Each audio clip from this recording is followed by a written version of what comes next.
하나님의 은혜와 긍휼과 자비하심이 오늘 이 자리에 예배하는 여러분의 삶 가운데 충만하기를 간절히 소원합니다. 우리가 지켜야 될 그 계명은 그럼 무엇입니까? 형제를 사랑하는 것. 그죠? 우리가 왜 형제를 사랑해야 합니까? 하나님이 그렇게 우리를 사랑하셨고, 우리가 그 하나님에 대한 하나님을 사랑하는 그 마음을 이제는 어떻게 드러내기를 원하세요? 하나님에게 우리의 마음과 뜻과 정성을 다하여 하나님을 사랑하는 그 모습을 그대로 이제는 누구에게요? 형제에게 그 사랑을 드러내도록 하나님은 원하고 계신다라는 사실입니다. 이것이 우리가 지난주 나누었던 내용이에요. 그래서 우리가 지켜야 될 계명은 한 단어로 정리하면 무엇입니까? 사랑입니다. 사랑. 오늘은 지난주에 이어서 오늘 좀 중심적으로 나누기 원하는 것은 무엇이냐면, 그럼 우리는 어떻게 내 형제를 사랑할 것인가? 나는 어떻게 내 형제를 사랑해야 하는가? 이 부분에 대하여 중점적으로 말씀을 나누려고 합니다. 자, 오늘 우리가 읽었던 요한일서 3장 16절을 보면 성경은 이렇게 말씀하고 있습니다. 그가 우리를 위하여 목숨을 버리셨으니 우리가 이로써 사랑을 알고 우리도 형제를 위하여 목숨을 버리는 것이 마땅하니라. 아멘. 여기서 말하는 그가 우리를 위하여 목숨을 버리셨으니, 여기서 말하는 그는 누구겠습니까? 예수 그리스도. 예수님께서 우리를 위하여 십자가에 달려 죽으셨어요. 그 생명을 내어놓으셨어요. 왜 내어놓으셨습니까? 그 십자가를 통하여 우리를 구원하시기 위해서, 구원을 이루시기 위해서, 우리를 사랑하셔서 우리를 구원하시기 위해서 그 십자가에 생명을 내어놓으신 거예요. 그것을 말하고 있는 겁니다. 그러면서 뭐라고 말씀하시냐면, 그가 우리를 위하여 목숨을 버리셨으므로 우리가 이로써 무엇을 깨달았대요? 사랑을 알았대요. 아, 하나님이 나를 이렇게 아무런 조건 없이, 아무런 대가 없이 나를 이렇게 사랑하여 주셨구나. 사랑은 이런 거구나. 그거를 깨닫게 됐다라는 거예요. 그 사랑을 깨달은 너희는 이제는 어떻게 반응해야 된다고 이야기합니까? 어떻게 살아야 된다고 이야기합니까? 사랑을 알고 이제는 우리도 누구를 위하여요? 형제들을 위하여 목숨을 버리는 것이 마땅하니라. 형제를 위하여 우리도 목숨을 버리는 것이 마땅하대요. 이 말은 다르게 이야기하면 목숨 걸고 사랑하라는 거예요. 목숨 걸고 사랑하는. 근데 이 말을 좀 더 이렇게 좀 있어 보이는 말로 표현하면 뭔지 아세요? 그게 사명이라는 거예요.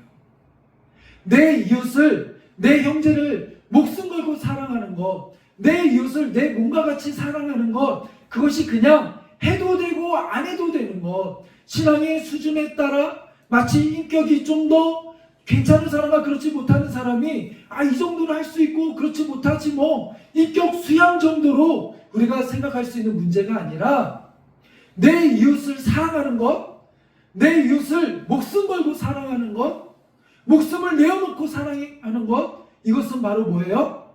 해도 그만 안 해도 그만의 문제가 아니라 이것은 사명이라는 거예요. 아니 목사님, 갑자기 왜 이웃 사랑하는 게 사명이 됩니까? 사명 무엇입니까? 부르심인데, 어떤 부르심이에요? 목숨 걸고 하나님의 부르심에 나아가는 거예요. 그게 사명이에요. 사명. 그죠? 예수님께서도 이 땅에 왜 오셨어요? 십자가를 지러 오셨는데 그 십자가가 무엇이었습니까? 사명이었어요. 하나님께서 우리를 구원하기를 원하셨는데 그 구원의 방편이 십자가의 은혜였어요. 십자가는 그 당시 최악의 저주의 형벌이었어요. 아무나 십자가에 달려 죽을 수 있는 게 아니에요. 최악의 죄인들만이 그 십자가에 달려 죽는 거예요. 근데 왜 예수님께서 십자가에 달려 죽으셔야 됐어요? 사실은 그 자리가 우리 자리거든요. 우리가 하나님을 배반하고 배신하고 하나님을 거부하고 내가 하나님처럼 되려는 그 죄악, 하나님의 뜻을 지키지 아니하고 그 말씀을, 그 하나님의 뜻을 거부하고 이제는 내가 하나님처럼 되려고, 내가 하나님이 되어 내 삶의 기준이 하나님 아니라 내가 되어서 하나님 없어도 돼요. 내가 내 마음대로 내 삶을 살 수 있어요. 그것이 바로 죄악된 삶 아닙니까? 선악과를 따먹으면 나도 하나님처럼 될 수 있다라는 그 생각, 그것이 바로 죄예요. 하나님 없이도 충분히 나는 내 인생 살 수 있어. 그게 죄 아닙니까? 그 죄의 결과가 사망이에요. 그 사망은 이제는 그 십자가에 달려 죽어야 된다는 거죠. 그러니 그 십자가의 자리가 바로 누구의 자리예요? 나의 자리예요. 내가 달려 죽어야 되는 그런 자리라는 거예요.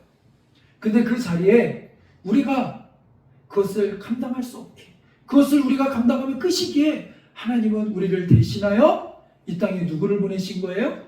예수님을 보내신 거예요. 그러니까 예수님은 처음부터 이 땅에 오실 때 무엇하러 오신 거예요? 십자가 지로 오신 거예요. 그러니 주님의 사명은 십자가예요. 십자가. 그 십자가가 오늘 성경에서 뭐라고 이야기해요? 목숨을 내어놓고 너희를 사랑한 징표라는 거 아닙니까?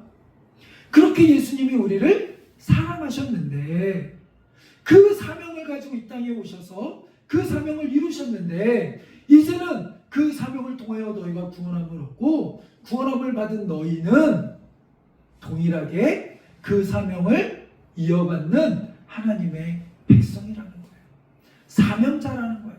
그래서 너희도 이제는 어떻게 사랑해야 된대요? 형제를 적당히? 그냥 내 형편껏? 내가 좀 도울 수 있는 능력이 되면 그때쯤? 아니요. 성경은 단 한 번도 형편이 되면 도와라 이렇게 얘기하지 않으셨어요. 성경은 단 한 번도 내 이웃을 바라볼 때 그냥 네가 도울만 하면 그때 도와라 이렇게 얘기하지 않으셨어요. 성경은 뭐라고 이야기합니까? 목숨 걸고 사랑하라 라고 이야기하셨어요. 이웃사랑은 그냥 네가 신앙의 수준이 좀 올라가고 신앙의 경륜이 생기고 믿음이 생기면 그때 하는 거야 이렇게 말씀하지 않으셨어요. 목숨 걸고 이웃을 사랑해야 돼. 이것이 우리의 무엇이다? 사명이다. 왜요? 목숨 걸고 해야 될 일이기 때문에 그렇습니다. 오늘 성경은 우리에게 이것을 교훈하는 거예요. 계명대로 살라, 하나님의 말씀대로 살라라는 말은 그렇기 때문에 좀 더 다른 말로 표현하면 너희는 사명자고 사명을 따라 살아야 되는데 그 사명이란 무엇이냐? 내 이웃을 내 목숨을 걸고 사랑하는 거야. 근데 이때 이 사랑은 내가 생각하는 그런 사랑이 아니라 하나님이 우리에게 부어주신 사랑이고 그 사랑을 먼저 경험하고 깨달은 자가 그것을 행할 수 있다는 거죠. 그러니 우리 안에 선행되어야 될 것이 무엇입니까? 구원의 은혜를 경험해야 되는 거죠. 구원의 은혜가 있는 이들에게 하나님이 구원해 주신 그 구원의 은혜를 받은 자들만이 이 사명을 감당할 수 있는 거예요. 아무나 이것을 감당할 수 있는 게 아니에요. 그러니 구원받은 자인 우리가 바로 이 특권을 누리고 있는 거예요. 그래서 늘 이야기하지만 구원은 끝이 아니라, 구원은 목적이 아니라, 구원은 목표가 아니라 늘 시작이라고 여러분에게 그렇게 이야기하는 거예요. 하나님 왜 우리를 구원하셨어요? 이 사명을 주시기 위해서. 구원의 은혜가 없다면 우리는 이 사명을 감당할 힘이 있어요? 없어요? 없어요. 힘도 없지만 뭐도 없어요? 자격도 없다라는 사실입니다. 그러기에 우리는 오늘 이 시간에 꼭 한번 다시 한번 우리의 삶을 되돌아봐야 돼요. 하나님이 나를 구원하셨는가? 나는 그 구원의 은혜를 믿는가? 나는 그것을 고백하는가? 내 안에 그 구원의 확신이 있는가? 우리는 여기서부터 우리의 삶이 출발되어지는 거예요. 많은 젊은이들이 나는 어떤 삶을 살아야 되지? 나는 앞으로 어떤 꿈을 이루어야 되지? 이제 수능이 끝났는데 많은 학생들이 나 어느 대학을 가야 되지? 무슨 과를 가야 되지? 점수에 맞춰서 가야 되나?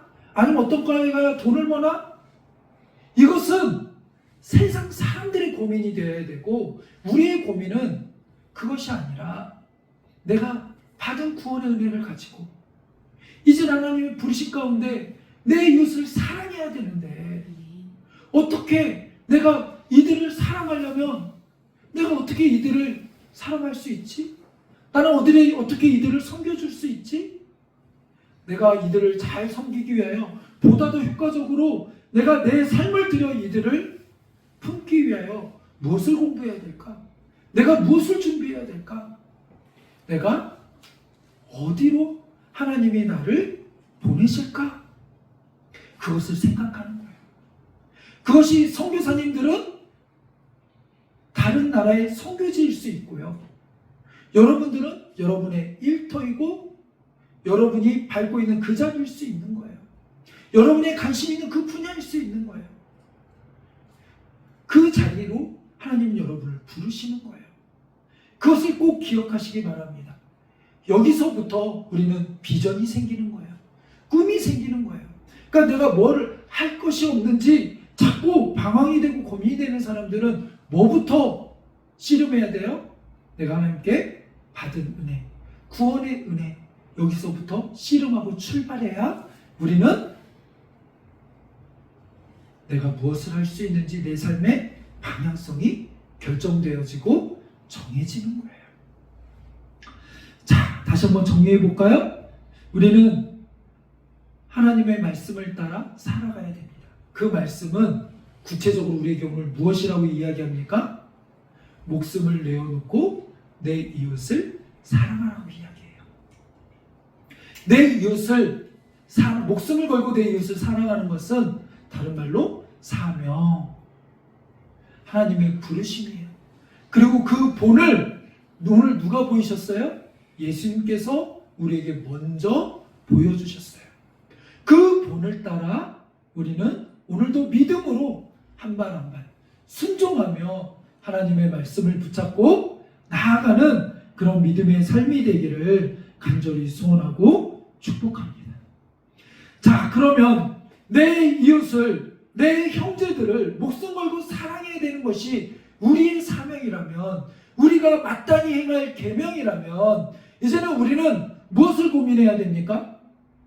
어떻게 사랑해야 되지? 나는 어떻게 내 이웃을 그렇게 구체적으로 사랑할 수 있을까? 우리는 생각해야 되는 거죠. 근데 이때 오늘 성경은 뭐라고 이야기합니까? 18절입니다. 18절 한번 볼까요? 자, 이렇게 이야기합니다. 자녀들아, 우리가 말과 혀로만 사랑하지 말고 행함과 진실함으로 하자.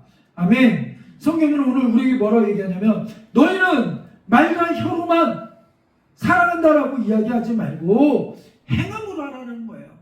그러니까 나 저 형제를 사랑합니다. 내가 우리 권사님 사랑하지요. 우리 집사님 사랑하지요. 말로만이 아니라 추상적으로 그 사랑을 이야기하지 말고 달콤한 말로만 표현하지 말고 또 이렇게 얘기했더니 나는 사랑하는데 부끄러운데 무슨 말을 해. 아무 말도 말고 꼭 이렇게 닫고 있으라는 게 아니라 사랑을 표현하고 고백도 해야 되지만 중요한 건 거기서 멈춰서는 안 되고 그 사랑이 무엇으로 표현되어야 된다는 거예요?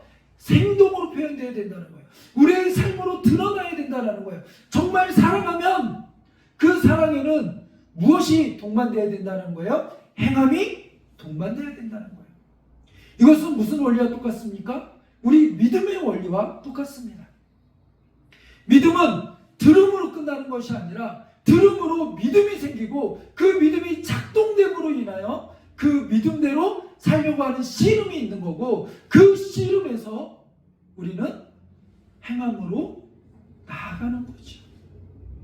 그래서 믿음은 행함이다 라고 이야기하는 거예요. 그래서 여러분 많이 들어보셨을 거예요. 믿음은 동사다. 동사의 말의 의미는 뭐예요? 움직이는 것, 행하는 것, 액션. 이거 아닙니까? 여러분이 정말 하나님의 말씀을 믿는다면 믿고 끝나는 게 아니고, 믿고 성경책을 접는 게 아니고, 그 성경책대로 하나님 오늘 우리에게 교훈하신 대로 행하는 거예요. 근데 그것을 그렇게 행할 때 쉽지 않다라는 거예요. 내가 피해가야 될 것이 너무나 많다라는 거예요. 내가 감당해야 될 손해가 너무 많다라는 거예요. 때로는 시간적인, 때로는 물질적인, 때로는 내 감정적인 여러 가지 소비되어야 되는, 내가 내놓아야 되는 그런 것들이 너무나 많다라는 거예요. 그러니까 우리는 자꾸 귀를 닫고 눈을 가리고 그렇게 하고 싶지 않은 거죠. 그러나 성경은 그렇게 얘기하지 않는다라는 사실이에요. 여기서 오늘 우리는 우리의 삶 속에 많은 씨름이 있기를 원합니다. 많은 부딪힘이 있기를 원합니다.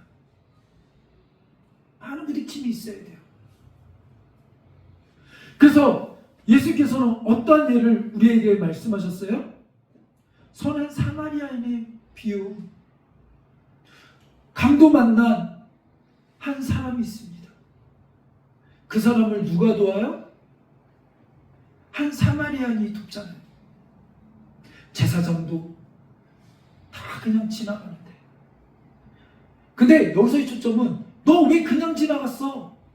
여기에 초점이 아니라 우리의 초점은 어디를 봐야 돼요? 이 사마리아인의 그 도움의 손길을 봐야 돼요.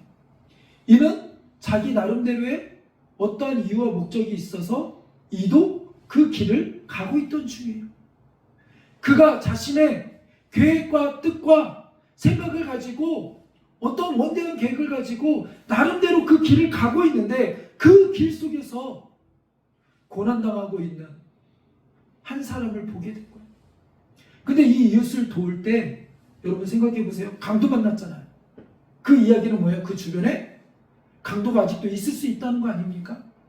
그러면 빨리 지체하지 말고 이 자리를 피해야 안전한 건데, 이를 돕기 위해서 시간을 허비하면 나도 강도 만날 수 있는 위험이 있잖아요. 이 사람을 도우면 일단은 다른 거 다 떠나서 번거롭고 귀찮잖아요. 힘들잖아요. 그리고 또 하나는 이 당시의 시대적 배경에서 유대인과, 이 강도 만난 유대인과 사마리아인의 관계를 보면 어떤 관계예요? 사마리아인들은 혼혈이에요. 혼혈. 아수르 사람들과 이스라엘 사람들의 혼혈이에요. 그래서 아수르가 정책적으로 이 혼혈을 시켜서 이스라엘의 신앙과 이 모든 것들을 말살시키려고 의도적으로 정책적으로 이들을 결혼시켜서 그 한 지역에 이렇게 개발해가지고 거기에 다 이주해서 머물게 했던 지역이 바로 어디예요? 사마리아 지역이에요. 그러니까 사마리아인들은 그래서 이 혼혈인데 이들을 멸시하고 무시하고 이 지역으로 지나가지도 않았어요. 이 지역으로 지나다니지도 않았어요. 그러니까 평소에 사마리아인들은 이 이스라엘 사람들에게 무시를 당하고 조롱을 당하고 사람 취급도 안 했다고요. 말도 안 걸었다고요. 근데 지금 이 사마리아인이 누구를 만난 거예요? 그렇게 자기를 평소에 무시하고 조롱하던 그 사람을 만난 거예요. 근데 그가 지금 어려움을 당하고 있어요. 죽음 앞에 있어요. 어느 누구도 그냥 지나간다고 해도 세상적인 관점과 세상적인 방식과 그냥 상식적인 선에서는 뭐라 할 수 있어요? 없어요? 없어요. 그런데 뭐라고 얘기합니까? 이 사람은 그를 돕고 그를 이제는 그가 머물 수 있는 곳에 그를 두고, 그 다음에 그 여관 주인에게 뭐라고 이야기합니까? 돈이 더 필요하면 이 사람에게 무엇인가가 더 필요하면 내가 지불할게. 잘 돌봐줘. 이렇게 이야기합니다. 비유예요, 비유. 근데 중요한 사실은 뭔지 아세요? 이 비유를 하시고 나서 예수님께서 뭐라고 이야기하십니까? 너희도 이와 같이 행하라고 이야기하세요. 그러니까 우리가 행해야 될 그 사람은, 이웃에 대한 사람은 무엇입니까? 그냥 할 수 있는 쉬운 게 아니에요. 그러면 목숨 걸고 사랑해라 이렇게 표현 안 하시겠죠. 거창하게 예수님의 십자가까지 이야기하면서 우리에게 얘기하지 않으시겠죠. 우리에게 목숨 걸고 사명이라고 이야기하지 않으시겠죠. 그러나 이것이 만만치 않고 세상의 가치와는 다르기 때문에, 세상의 방식과는 다르기 때문에, 세상의 방식과 다른 방법으로 우리는 살아가며 섬겨야 되기 때문에, 그렇게 섬길 때 우리는 때로는 호구를 하고, 세상 사람들은 손가락질하고, 우리는 조롱을 받고, 때로는 수치를 당할 수도 있습니다. 그러나 하나님께서는 그럼에도 불구하고 그렇게 살아가기를 원하세요. 예수님께서 그렇게 계산적으로 우리를 사랑하셨다면 십자가 지지 않으셨을 거예요. 그러니까 여기서 우리 안에 갈등이 오는 거야. 우리 안에 갈등이 오는 거야. 우리의 상식으로는 나를 평소에 괴롭히던, 나를 힘들게 하던, 나를 무시하던, 어우 저 녀석이 어려움을 당해요. 그럼 우리 안에 당장 나오는 말이 뭡니까? 쌤통이다. 이게 맞는데, 아 쌤통이다 얘기하고 났더니 내 안에 성령 하나님께서 뭐라고 이야기하세요? 사랑하는 아들아, 사랑하는 딸아, 네가 쟤를 돌봐야지. 네가 쟤를 도와줘야지. 아니 하나님 잠깐만요. 제가 평소에 나한테 어떻게 했는지 아시잖아요. 쟤요 맨날요 자기 아쉬울 때만 나한테 오고요. 맨날 나를 알기를 우습게 여기고요. 이랬는데요. 예수님도 그러셨어. 그래서 예수님이 끝까지 십자가 지셨잖아. 그래도 예수님이 너희를 향하여 목숨 내놓았잖아. 너희는 예수님께 어떻게 했니? 침뱉고 조롱하고 채찍질하지 않았니? 근데도 끝까지 감당했잖아. 너도 그 형제를 그렇게 품고 그들을 섬겨줘야 돼.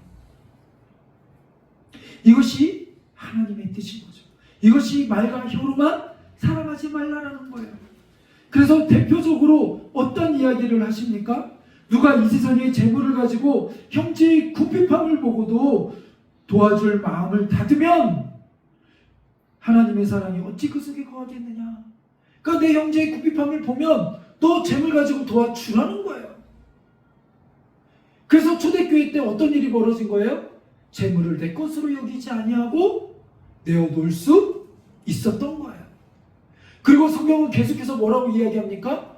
불쌍한 이웃을 위하여 도와주고 섬기는 것은 하나님께 행한 거래요. 하나님께 구워준 거래요. 그러니까 나는 그냥 불쌍한 사람 봐서 도와줬는데 그것은 하나님께 구워준 거래요. 그러니까 하나님이 받으신 거라는 거죠. 그래서 예수님은 어떤 비유로도 이야기하십니까? 나중에 하나님께 나가서 이제는 내 모든 행위에 대한 것들을 결산하는데 야 네가 나에게 물도 줬고 뭐도 줬고 뭐도 줬고 하나님 나 그런 적 없는데요? 야 네가 작은 소자게 한 게 나에게 한 거야. 그러니까 지나가는 작은 그런 이웃 중에 힘들고 어렵고 공고한 이들 가운데 있는 그들을 도왔던 것, 그것은 그냥 그들을 돕는 게 아니라 말씀을 지키는 행위이고 그것이 나를 도왔던 거야 라는 거죠. 그런 삶을 살라는 거예요. 이 삶을 살 때 내 재물을 내놓아야 되고 내 시간을 내놓아야 되고 내 에너지를 놓아야 되고 때로는 내 자존심을 내려놔야 하기 때문에 이것이 쉬워요? 어려워요? 쉽지 않다라는 거예요. 그러나 주님은 우리의 삶을 그렇게 이끌어 가시고 그렇게 살기를 원하신다라는 거예요. 그렇게 행하기를 원하신다라는 거예요. 그것을 위하여 나에게 재물도 주시고 나에게 지혜도 주시고 나에게 많은 환경과 여건들을 주신 거예요. 그러니까 내가 누리고 있는 모든 것들은 왜 주신 거예요? 다른 이들을 섬기라고 사랑하라고 주신 거예요.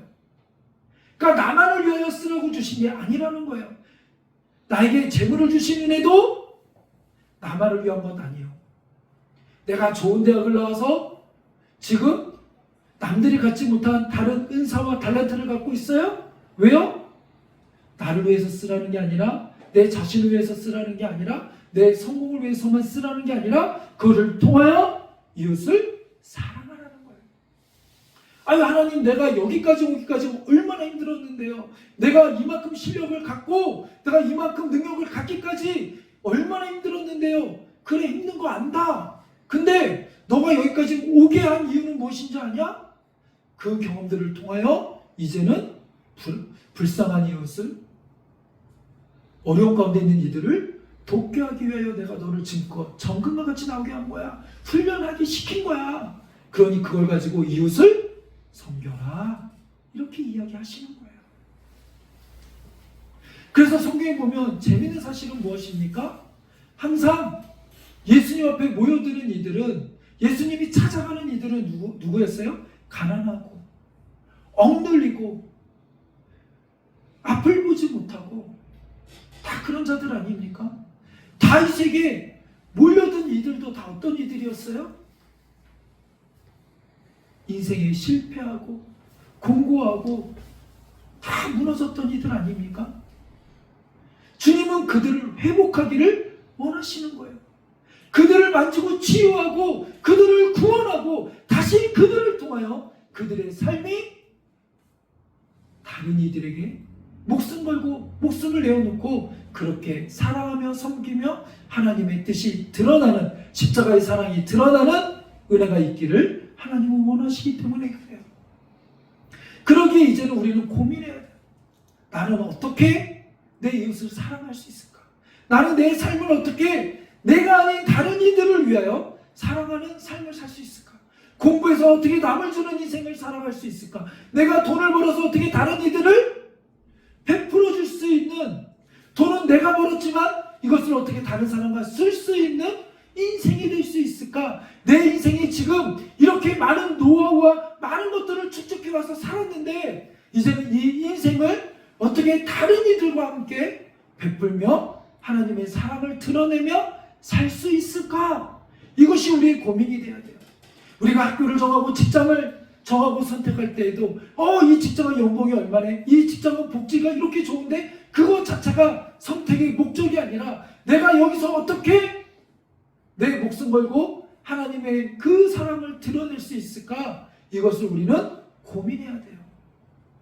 근데 우리가 늘 이 고민할 때 그런 일들을 또 여러분 경험할 거예요.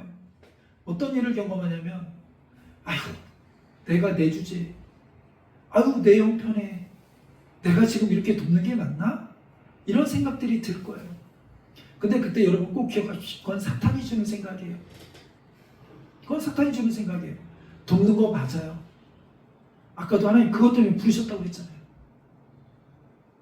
저희 함께하는 교회가 하나님 은혜 가운데 세워지고 지금까지 왔어요. 근데 지금까지 오면서 참 어려운 일들이 많이 있었습니다.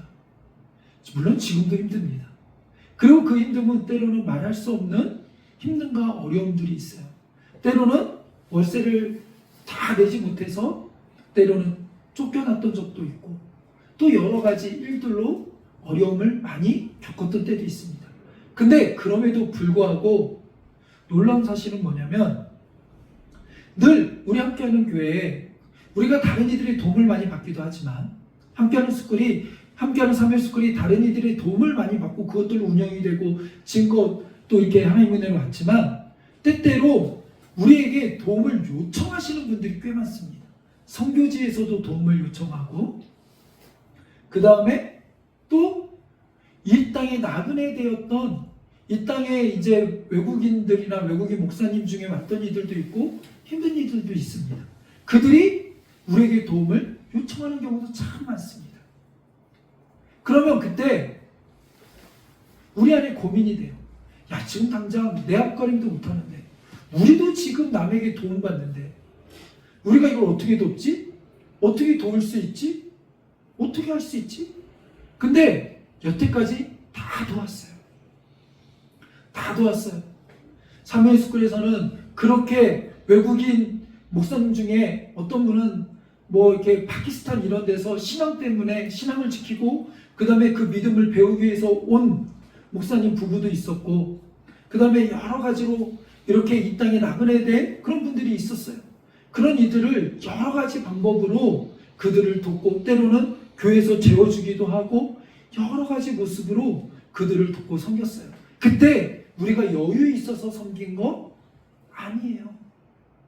때로는 선교지에서 이런 도움이 있습니다, 이런 일들이 있습니다 할 때 우리 학생들과 함께 가서 그들을 도울 때 우리가 돈이 여유가 있어서 간 거 아니에요.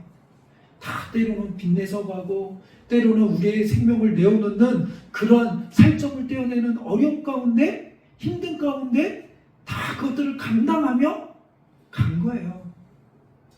때로는 최근에는 뭐 몇 분들은 아실 거예요. 외국인 목사님 중에 한 아이가 이제는 대학을 여기서 가는데 등록금이 없다고, 등록금 좀 도와달라고, 기숙사랑 가야 되는데 돈이 없다고.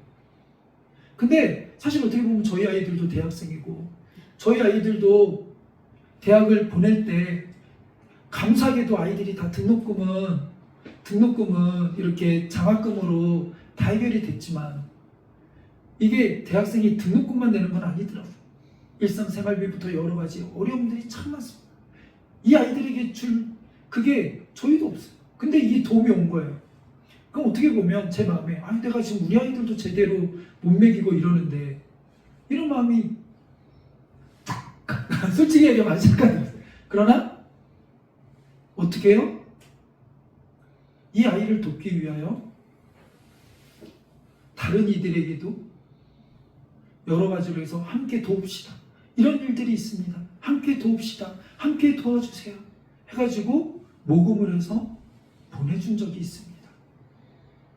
지금껏 그렇게 했어요. 그리고 모든 절경분들은 또 때마다 선교지와 다른 곳으로 흘려보내고 있어요. 이것이 우리는 어떻게 보면 참 너희 앞가림이나 잘하지 이렇게 얘기할 수 있지만, 우리는 나름대로 지금껏 이 사명을 지키기 위하여 애쓰고 헌신하고 나가는 거예요. 근데 이때마다 늘 이렇게 흔들릴 때마다, 또 이렇게 우리가 도와야 되는데 능력이 없을 때마다 어떻게 했는지 아세요? 기도했어요. 근데 오늘 말씀에도 우리에게 뭐라고 교훈하시는지 아세요? 무엇이든지 구하는 바를 그에게서 받나니. 왜 갑자기 생뚱맞게 형제를 사랑해 라는 메시지를 주시면서 이 메시지를 주실까요? 네가 네 형제를 목숨 걸고 사랑하는데, 그때마다 때로는 이렇게 감당할 수 없는 일, 내 힘으로 혼자 감당할 수 없는 일, 내 형편과 환경으로는 도저히 감당할 수 없는데, 그때마다 뭐 하라는 거예요? 기도하라는 거예요. 그러면 누가 주신다라는 거예요? 하나님이 주신다라는 거예요. 여기서 말하는 무엇이든지 구하라는 것은 내 이익을 위하여, 내 자신을 위하여, 내 성공을 위하여 무엇이든지 구하라, 그러면 하나님 주신다라는 메시지가 아니에요. 내 이웃을 위하여, 형제를 위하여 내가 하나님 사랑해야 되는데요, 하나님 말씀하셨잖아요. 내 형제를 이렇게 사랑하라고 말씀하셨는데, 내가 저 형제를 섬겨줘야 되는데요, 저 형제를 도와줘야 되는데요, 저 형제가 지금 나에게 이렇게 도와달라고 이야기하는데요, 하나님 지금 내 힘으로는 감당할 수 없어요. 지금 내 능력으로는 감당할 수 없어요. 하나님 어떻게 해야 합니까? 하나님 저 형제를 돕기 위하여 나에게 이것이 필요합니다. 저 형제를 돕기 위하여 하나님 내 힘으로 나 혼자는 할 수 없습니다라고 고백하며 기도하며 부르짖으며 나아갈 때 하나님께서 어떻게 하신다라는 거예요? 응답하신다라는 거예요. 그 부르짖음에, 그 간구에 하나님께서 역사하신다라는 거예요. 그렇게 하나님은 우리에게 지혜를 주시고 이것들을 감당할 수 있게 하시고 능력을 주시고 때에 따라 필요한 은혜를 주셨어요. 우리 학생들과 선교제를 갈 때에도 그랬어요. 선교제를 가야 되는데 비행기 티켓부터 해서 그 수많은 물질들, 하나님 어떡합니까? 기도할 때마다 하나님은 여러 방편으로 우리에게 은혜를 주시고 여러 손길들을 통하여 그 일들을 감당케 하셨어요. 때로는 절기마다, 때로는 필요에 따라 선교지에서 무엇이 필요하다라고 할 때,